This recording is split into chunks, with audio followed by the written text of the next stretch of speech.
어리석은 사람은 자신의 행실만이 옳다고 여기지만 지혜로운 사람은 충고에 귀를 기울인다. 미련한 사람은 쉽게 화를 내지만 슬기로운 사람은 모욕을 참는다. 진실을 말하는 사람은 정직한 증거를 보이지만 거짓 증인은 속임수만 쓴다. 함부로 말하는 사람의 말은 비수 같아도 지혜로운 사람의 말은 아픈 곳을 낫게 하는 약이다. 진실한 말은 영원히 남지만 거짓말은 한순간만 통할 뿐이다.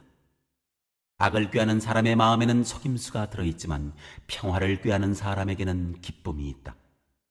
의인은 아무런 해도 입지 않지만 악인은 재난에 파묻혀 산다. 주님은 거짓말을 하는 입술은 미워하시지만 진실하게 사는 사람은 기뻐하신다. 슬기로운 사람은 지식을 감추어 두어도 미련한 사람의 마음은 어리석음을 전파한다. 부지런한 사람의 손은 남을 다스리지만 게으른 사람은 남의 부림을 받는다. 마음에 근심이 있으면 번민이 일지만 좋은 말 한마디로도 사람을 기쁘게 할 수 있다.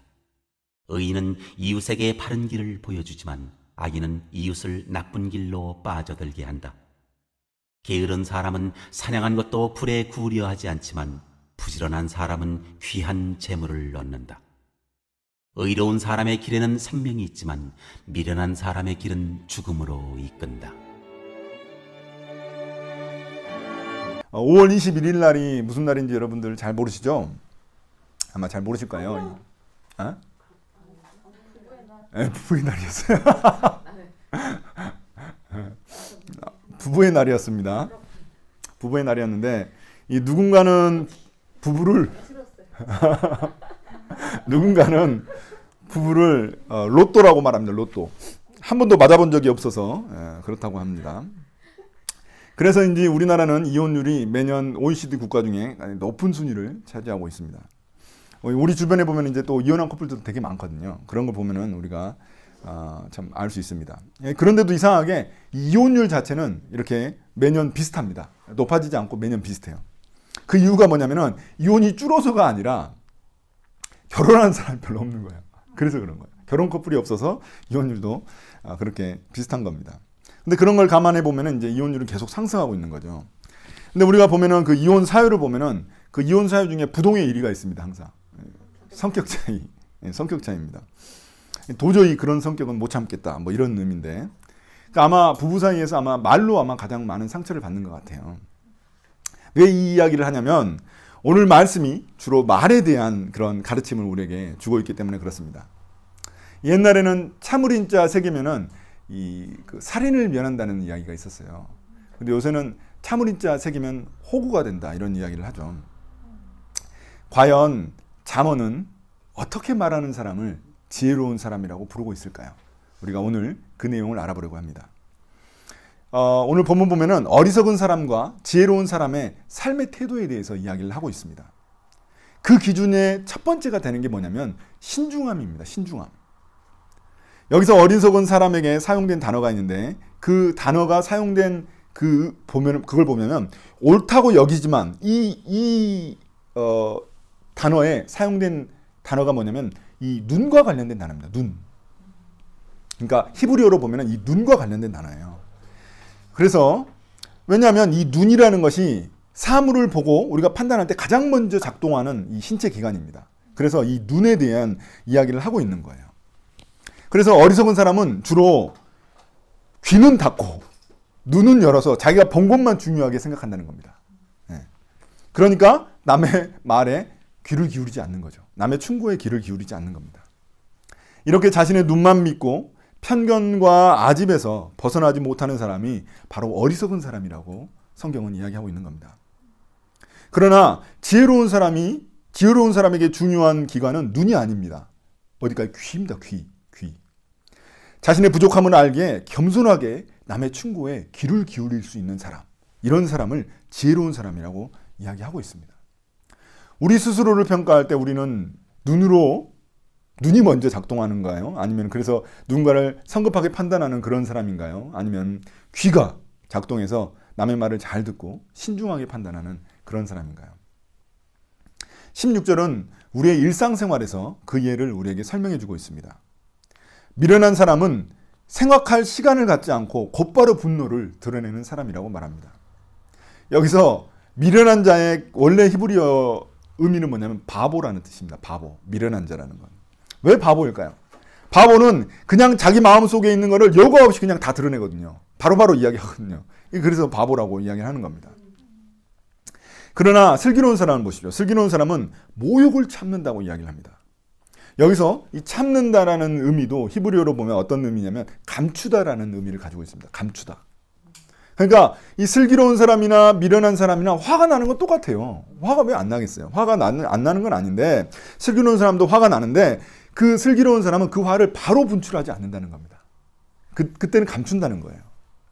정말 화가 나는 상황인데도 참았다가 때에 맞게 분노를 드러낼 줄 아는 그런 신중한 사람, 그런 사람이 바로 슬기로운 사람, 지혜로운 사람이라고 성경 잠언은 이야기하고 있습니다.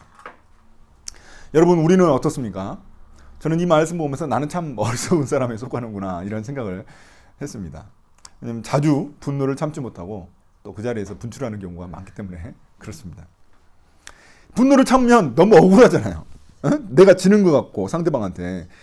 그래서 그 상황 받아주면 내가 너무 막 모욕적인 것 같이 느껴지잖아요. 그래서 더 화를 내야 내가 더 옳은 사람인 것처럼, 내가 더 옳은 것처럼 그렇게 느껴진다는 말이에요. 그런데 성경은 그거를 미련한 짓이라고 이야기를 하고 있다는 겁니다. 그 이유를 우리는 뭐 성경이 말하지 않아도 경험적으로 잘 알고 있습니다. 화를 같이 내가지고 문제가 해결되는 경우는 거의 없습니다. 저도 아내랑 싸울 때마다 느끼는 거지만 전혀 그렇지 않습니다. 더 안 좋아지는 경우가 많은데 지혜로운 자는 그것을 피할 줄 아는 그런 사람이라는 겁니다. 더 안 좋아지는 경우가 많기 때문에 그 위험을 피할 수 있는 사람이 지혜로운 사람이라고 성경은 이야기하고 있는 겁니다. 이런 절제할 수 있는 능력이 요즘 현대사회에서는 참 중요한 지혜인 것 같습니다. 요즘 사람들은 절제력, 또 기다릴 줄 아는 힘이 많이 부족하다고 이야기를 하거든요. 앞서 말한 그런 이혼하는 커플이 많아지는 것도 그렇고 또 최근에 발생하는 범죄들을 봐도 그렇습니다. 최근에는 층간소음 문제로 이웃끼리 그 화를 참지 못하고 다퉈가지고 뭐 살인까지 나고 심지어 아주 큰 사회 이슈가 되기도 했습니다. 대부분 이 분노 조절 능력이 떨어지기 때문에 그렇습니다. 이제 그 신중한 말에 대해서 이야기를 했다면 이제 두 번째로 중요한 말에 대해서 이야기를 하는데요. 그게 이제 우리가 보면은 고대 사회에서 특히 말의 영역이 중요했던 말이 중요했던 그 영역이 있는데 그게 바로 재판입니다. 재판만큼 말이 중요한 부분이 어디 있겠어요. 이 당시에는 종이로 뭔가를 이렇게 증거를 제시하고 그러지 않았기 때문에 말이 그렇게 되게 중요했습니다. 증언이. 법정에서 이 증인의 증언은 판결을 뒤집을 수 있는 엄청나게 중요한 그런 수단이었습니다. 지금도 우리가 삶의 영역에서 가장 정직한 말을 해야 하는 영역을 우리가 찾아보자면 재판입니다. 법정입니다. 법정. 재판에서 누가 어떤 증언을 하느냐에 따라서 누군가의 운명이 완전히 뒤집어질 수 있기 때문에 그렇습니다. 그래서 재판정에서 증언하기 전에 우리가 선서도 막 시키고 뭐 위증하면은 아주 큰 처벌을 받게 하기도 하잖아요. 그런 것처럼 이 재판의 영역에서는 이렇게 정직한 말을 하는 게 되게 중요합니다. 그런데 우리가 재판정에서 이렇게 진실하듯 지혜로운 사람은 평소 삶에서도 이렇게 진실하다는 겁니다. 그래서 17절에 보시면 진실을 말하는 사람이 정직한 증거를 보인다고 말합니다. 이 말이라는 게 사람의 내면을 보여주는 첫 번째 통로거든요. 그래서 그 사람이 하는 말을 보면 그 사람이 어떤 사람인지 우리는 좀 짐작할 수 있습니다. 그런데 진실한 사람은 말이 한결같아서 신뢰할 만하다는 겁니다. 이럴 때 이렇게 말하고 저럴 때 저렇게 말하는 그런 사람이 아니라는 겁니다. 진실한 사람은. 그래서 이 진실한 사람이 주로 하는 말은 어떤 말이냐? 정직한 말이라는 겁니다.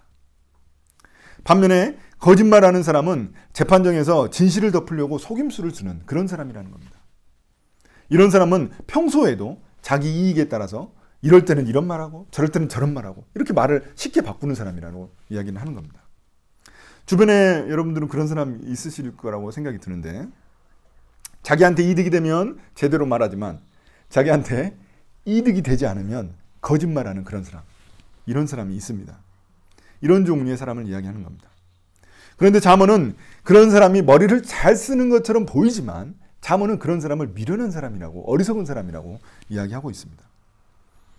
그런데 우리가 한 가지 이제 주의할 점은 뭐냐면, 진실한 말이라는 게 때로는 타인을 배려하는 말이라는 것을 우리가 기억할 필요가 있다는 겁니다. 사실대로 말하는 게 남을 배려하지 않는 것일 수도 있거든요. 아내와 누군가 그 연주를 보러 갔는데 끝나고 나서 이제 아내에게 연주한 사람이 묻습니다. 언니, 나 오늘 연주 어땠어? 그랬더니 최악이었어. 계속 플랫되고 목소리는 모기 소리 같았어. 이렇게 이야기하는 게 진실한 말인가요? 솔직한 말일 수는 있지만 진실한 말은 아니라는 겁니다. 이럴 땐 차라리 침묵하는 게 낫습니다. 좋았어. 이렇게. 이런 말은 진실한 말이 아니라 사려 깊지 못한 경솔한 말이라고 이야기를 합니다. 18절이 말하는 것처럼 아픈 곳을 낫게 하는 약이 아니라 남을 찌르는 비수가 될 수 있는 말이라는 것을 우리가 잊지 말아야 합니다. 그래서 18절, 19절은 이런 말의 영향력에 대해서 설명을 합니다. 앞에서 예를 든 것처럼 사려 깊지 못한 경솔한 말은 찌르는 칼이 되어가지고 남에게 깊은 상처를 남긴다고 이야기를 합니다. 또는 얼렁뚱땅 거짓말해가지고 그 순간만 넘기려고 하는 사람은 결국 남의 마음에 비수를 찌르는 그런 것과 같다는 것입니다. 그런 사람의 말은 그 순간만은 통할 수 있습니다. 그런데 결국 거짓말은 또 다른 거짓말을 낳기 때문에 결국 들통날 수밖에 없다는 겁니다. 반면 지혜로운 사람의 말은 어떤가요? 지혜로운 사람의 말은 신중하고 진실하게 사람을 살리는 좋은 약과 같다고 잠언은 이야기하고 있습니다. 누군가에게 진심 어린 격려와 위로는 그 사람의 영혼을 회복시킬 수 있는 힘이 있거든요. 이런 진심 어린 말들은 그 사람 마음속 깊이 남아서 오랫동안 기억되게 합니다. 그렇지만 우리도 살면서 이런 그 곤욕스러운 상황에 처하면 거짓말해가지고 그 상황을 넘기고 싶은 그런 강렬한 유혹을 느끼게 합니다. 그런데 그럴 경우에 나중에 보면 더 큰 문제가 일어나는 경우가 많습니다. 저도 살면서 그 순간 위기를 모면하기 위해서 거짓말을 했었던 적이 있습니다. 심지어 예수님을 믿는데도 불구하고 그런 경우가 있었죠.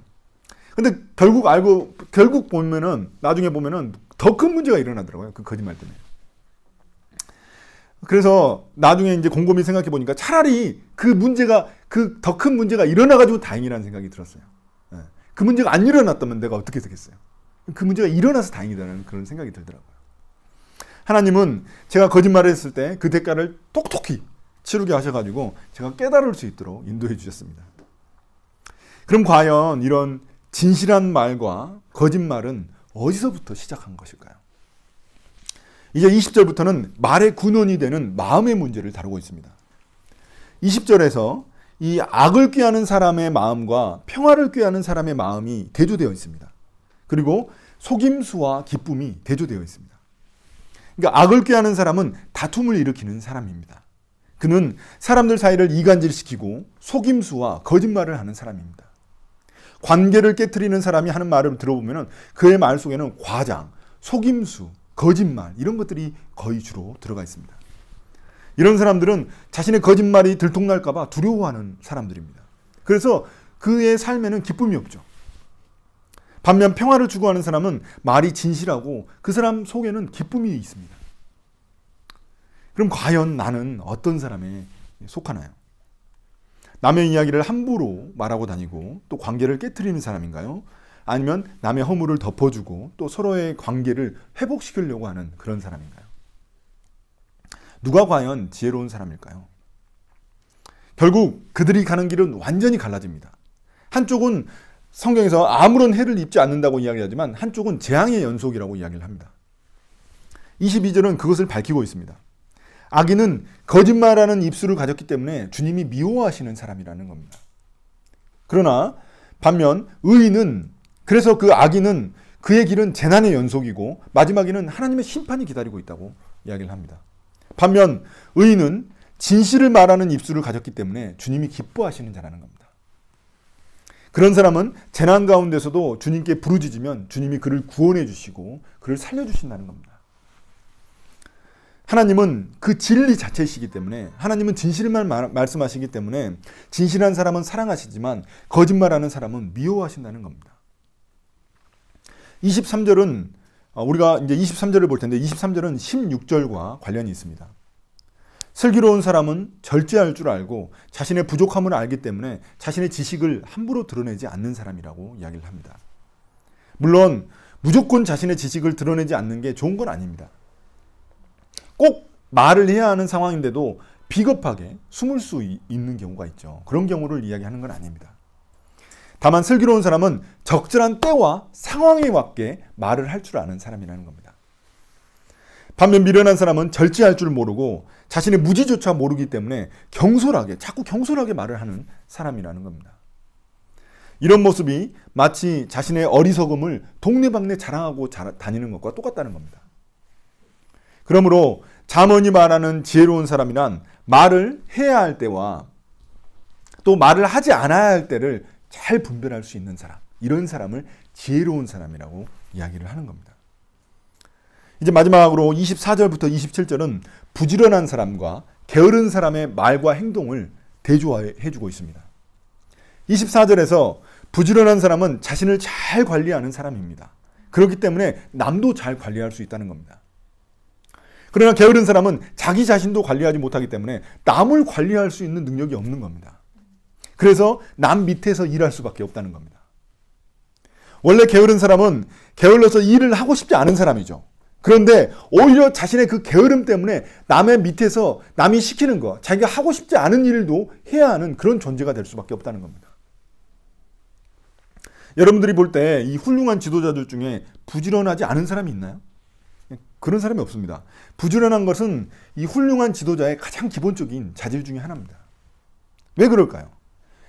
단지 그 부지런함 자체가 지도자의 미덕이기 때문이라기보다는 부지런한 사람은 자기 관리 능력이 뛰어난 사람이고, 그럼 그 사람은 남도 관리할 수 있는 능력이 있기 때문에 그렇습니다.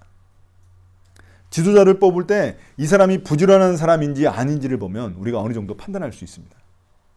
분명히 부지런한 사람은 자기 관리 능력도 매우 뛰어난 사람입니다. 그런데 이 부지런한 사람과 게으른 사람이 하는 말도 또 차이가 있습니다. 25절은 그걸 이제 소개하는데요. 부지런한 사람은 주로 좋은 말을 사용합니다. 긍정적인 말을 사용합니다. 자신에게 부지런하기 때문에 남을 생각하는 마음도 부지런한 사람이기 때문에 그렇습니다. 그래서 그런 사람은 말 한마디조차도 다른 사람을 격려하고 세워주는 말을 한다는 겁니다. 반면 게으른 사람 보십시오. 게으른 사람은 겉으로 보기에는 아무 근심 없는 것처럼 뒹굴뒹굴 하는 것처럼 보이지만 사실 그렇지 않다는 겁니다. 게으른 사람이 마음에 근심이 더 많다는 겁니다. 게으른 사람은 행동만 게으른 것이 아니라 생각과 마음도 게으르기 때문에 그렇습니다. 그렇기 때문에 근심 걱정이 생기는 거죠. 그런 근심 걱정이 다시 또 그 사람을 무기력하게 만들고 게으르게 만들기 때문에 그게 또 다시 게으름으로 연결되기 때문에 이 악순환이 계속해서 반복된다는 겁니다. 그러니 자신에 대한 생각이 게으른 사람이 어떻게 그런 사람이 남을 생각해 줄 수 있겠습니까? 그래서 게으른 사람 곁에 있으면 이득될 게 아무것도 없는 거예요. 게으른 사람에. 왜냐하면 자기한테도 게으르기 때문에 남을 생각할 만한 그런 여유가 없는 거예요. 그런 생각이 없는 거죠. 이렇게 부지런한 사람과 게으른 사람은 이웃에게도 영향을 미치게 됩니다. 26절에 보면 잠언은 부지런한 사람을 의인이라고 말하는데 그는 이웃을 바른 길로 인도한다고 이야기합니다. 반면 잠언에서 게으른 사람은 악인이라고 말을 하고 이런 사람은 이웃을 나쁜 길로 인도합니다. 부지런함도 게으름도 모두 전염력이 있다는 사실을 우리가 잊어서는 안 됩니다. 기억해야만 합니다. 부지런한 사람은 자기 관리도 잘하고 남을 생각하는 마음도 부지런합니다. 반면 게으른 사람은 자기 관리도 못하고 남을 생각하는 마음도 게으릅니다. 그래서 우리가 부지런한 사람하고 같이 살면 나도 부지런해지고 게으른 사람하고 같이 살면 나도 게을러지는 겁니다. 이런 점에서 볼 때 여러분 스스로가 나 지금 많이 게을러진 것 같은데 이런 생각이 드신다면 주변에 게으른 사람이 많을 가능성이 높습니다. 그럴 경우에는 그 사람들을 떠나서 부지런한 사람과 함께 하시기 바랍니다. 27절에서는 이 부지런한 자와 게으른 자의 그 대조적인 모습이 사냥이라는 영역에서 드러나고 있습니다. 아마 당시 사회에서 이 부지런한 것을 보여줄 수 있는 영역이 아마 사냥이었던 것 같아요. 사냥은 아침에 일찍 나가가지고 막 열심히 돌아다녀야 되잖아요. 그래서 아마 이 사냥의 영역을 사용하고 있는 것 같습니다. 아무튼 게으른 사람은 누군가가 사냥을 다 해줘가지고 갖다 줘요. 그런데도 불구하고 먹는 것조차 안 한다는 거예요. 먹는 것조차 싫어한다는 거예요. 그 정도로 게으르다는 겁니다. 그러니까 이 말은 어떤 말이냐면은 한마디로 말해서 부가가치를 만들어낼 줄 모르는 사람을 게으른 사람이라고 이야기하는 겁니다. 여러분 부가가치가 뭔가요? 부가가치라는 건 뭐냐면 이 원재료를 사용해 가지고 더 가치 있는 물건으로 만들어내는 거거든요. 그걸 부가가치라고 하거든요. 예를 들면 우유를 갖다가 치즈로 만들고 또 우유를 갖다가 또 요플레, 요거트로 만드는 거 이런 걸 갖다 이제 부가가치라고 하는 거거든요. 근데 이런 부가가치를 만들 수 있는 능력이 없다는 거예요. 게으른 사람은. 그런데 부지런한 사람은 이 부가가치 능력을 창출할 수 있는 사람이라고 이야기를 하는 겁니다. 그래서 그는 귀한 재물을 얻게 된다는 겁니다. 지식의 활용 능력이 떨어지는 것도 게으른 것이라고 지금 이 잠언은 이야기하고 있습니다.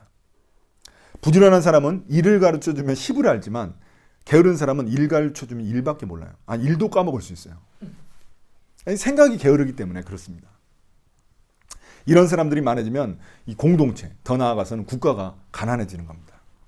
우리나라가 예전에 7, 80년대 때 했었던 운동이 바로 이 새마을 운동이었습니다. 일하러 갔어 이런 노동가가 있었어요. 그러니까 열심히 일하는 게 나라 전체에 퍼졌습니다. 그래서 지금 우리가 이 정도의 이 경제력을 갖추고 있는 겁니다. 마지막 28절은 위에서 다룬 모든 말씀에 대한 요약과 정리입니다.